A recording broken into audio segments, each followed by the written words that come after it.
আজকে এতটুকু থাকুক ইনশাআল্লাহ। এখনই আমরা শেষের দিকে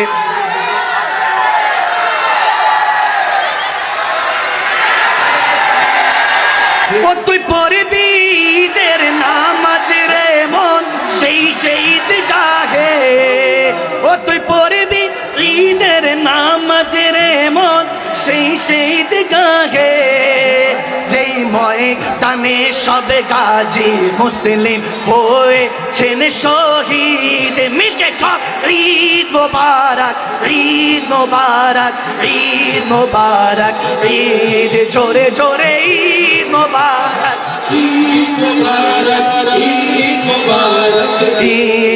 আসসালামু আলাইকুম করো আদান প্রদান, ছোটকে স্নেহ করো, বড়কে সম্মান, কারণ আল্লাহ চিনার সময় এসেছে।